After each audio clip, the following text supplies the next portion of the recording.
ఓం శ్రీ గురుభ్యో నమః. అందరికీ నమస్కారం. ఆధ్యాత్మిక జ్ఞానం ఛానల్కి స్వాగతం, సుస్వాగతం. ఇవాంటి వీడియోలో గురువారం ఏ పూజ చేస్తే జ్ఞానం సొంతమవుతుంది, ఆది గురువు అని ఎవరిని అంటారు అనేది ఈ వీడియోలో చూసేద్దాం. హైందవ సంప్రదాయం ప్రకారం ఆది గురువు అని ఎవరిని అంటారు? పరమశివుణ్ణి జ్ఞాన స్వరూపంగా భావించే దక్షిణామూర్తికి ప్రత్యేకంగా ఆలయాలు ఉంటాయా? జ్ఞానం కోసం పెద్దలు, పిల్లలు, చివరకు గురువులు కూడా ఆశ్రయించే దక్షిణామూర్తి తత్వం గురించి తెలుసుకోవాలంటే ఈ వీడియో పూర్తిగా చూడండి. వీడియో కానీ మీకు నచ్చినట్లయితే తప్పకుండా షేర్ చేయండి. కొత్తగా చూస్తున్న వాళ్ళైతే మన ఛానల్ని సబ్స్క్రైబ్ చేసుకోండి. మరిన్ని ఇలాంటి ఆధ్యాత్మిక వీడియోలు కావాలంటే కమెంట్ ద్వారా తెలియచేయండి. వారంలో 5వ రోజైన గురువారానికి ఎంతో ప్రాముఖ్యత ఉంది. ప్రత్యేకంగా గురువు ఆరాధన కోసమే నిర్దేశించింది గురువారం. దేవగురువైన బృహస్పతికి అధిపతిగా ఉన్న గురువారం ఎంతో విశిష్టతమైనది. శుభ కార్యక్రమాలు, ముఖ్యంగా విద్యా ప్రయత్నాలు ప్రారంభించడానికి గురువారం శుభప్రదంగా పరిగణిస్తారు.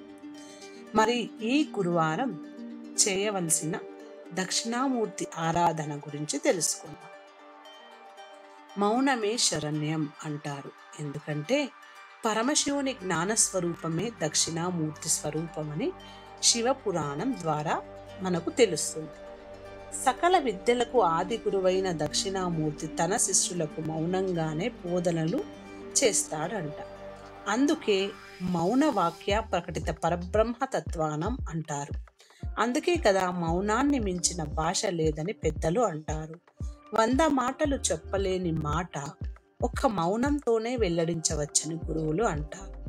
అందుకే జ్ఞానం కోరుకునేవారు తక్కువ మాట్లాడుతారు, జ్ఞానం కోరుకునేవారు దక్షిణామూర్తిని ఆశ్రయిస్తారు. ఇంతకీ దక్షిణామూర్తి అని ఎందుకు అంటారు అంటే, దక్షిణామూర్తి అంటే సంస్కృతంలో దక్షిణముఖంగా వెలిసిన స్వామి అని అర్థం. అయితే మరో అర్థం ప్రకారం దాక్షిణ్యం అంటే అపారమైన కరుణను తన భక్తులపై ప్రసరింపచేశాడు అని అర్థం. అందుకే ఏ ఆలయంలో చూసినా దక్షిణామూర్తి దక్షిణాభిముఖంగానే ఉంటాడు. జ్ఞాన పదార్థ అయిన దక్షిణామూర్తి స్వరూపం అంటే పరమశివునికి అంశంగా వెలిసిన జ్ఞాన దక్షిణామూర్తి 4 చేతులతో ఒక మర్రి చెట్టు కింద కూర్చున్నట్టుగా ఉంటుంది. జింక చర్మం ఆసనంగా కలిగి ఉన్న దక్షిణామూర్తి చుట్టూ మునులు, ఋషులు కూర్చొని జ్ఞానాన్ని పొందుతుంటారు. దక్షిణామూర్తి స్వామి పాదాల కింద అజ్ఞానమనే రాక్షసుడు అణచివేసి ఉంటాడు. దీని అర్థం ఏమిటంటే, దక్షిణామూర్తిని నిర్మలమైన మనసుతో ఆశ్రయిస్తే మన జ్ఞానం పటాపంచలైపోతుంది. చిన్ముద్ర ఆనందమూర్తి అని కూడా అంటారు. స్వామి చిన్ముద్రను గమనిస్తే బొటనవేలు భగవంతుడిని, చూపుడు వేలు మనిషికి ప్రతీకలు ఉంటే, మిగిలిన 3 వేళ్ళు గత జన్మ నుంచి మనిషికి పుట్టుకతో వచ్చిన అహంకారం, భ్రమ, చెడు పనులు అనే వాటిని సూచిస్తాయి. జ్ఞానం కోరి దక్షిణామూర్తిని ఆశ్రయించిన వారికి పూర్వజన్మల కర్మఫలంగా వచ్చిన చెడు వాసనలు పోయి ఆత్మజ్ఞానం లభించి జన్మరాహిత్యుడు అవుతాడు అనడంతో ఎలాంటి సందేహం లేదు.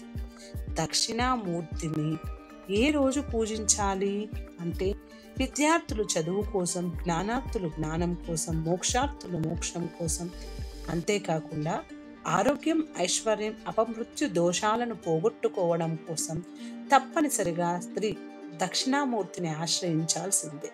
ప్రతి గురువారం అన్ని ఆలయాల్లో దక్షిణామూర్తికి ప్రత్యేక అభిషేకాలు, పూజలు జరుగుతాయి. మనం కూడా ఈ గురువారం దక్షిణామూర్తిని ధ్యానిద్దాం, అపారమైన జ్ఞానాన్ని పొందుదాం. దక్షిణామూర్తికి ఆలయాలు ఎక్కడ ఉన్నాయి అంటే, ప్రతి శివాలయంలో దక్షిణాభిముఖంగా ప్రతిష్ఠించిన దక్షిణామూర్తి విగ్రహాన్ని మనం దర్శించుకోవచ్చు. 12 జ్యోతిర్లింగాల్లో ఉజ్జయినిలోని మహాకాళేశ్వరుడు, ఏకైక దక్షిణామూర్తి జ్యోతిర్లింగంగా విరజిల్లుతున్నాడు. ఈరోజు మనము దక్షిణామూర్తిని ధ్యానం చేసుకుని ఈ మంత్రం చదువుదాము. ఓం శ్రీ దక్షిణామూర్తయే నమః. ఓం శ్రీ దక్షిణామూర్తయే నమః. ఈ మంత్రము నేను డిస్క్రిప్షన్లో ఇస్తాను, మీరు చూసుకొని చదువుకోవచ్చు. ఈ వీడియో మీకందరికీ నచ్చింటుంది అనుకుంటున్నాను. ఈ వీడియోలో ఉన్న ప్రతి అంశము మీ స్వంత ఆలోచనలతో నిర్ణయాలు తీసుకోండి. వీడియో కానీ మీకు నచ్చినట్లయితే తప్పకుండా షేర్ చేయండి. కొత్తగా చూస్తున్న వాళ్ళైతే మన ఛానల్ని సబ్స్క్రైబ్ చేసుకోండి.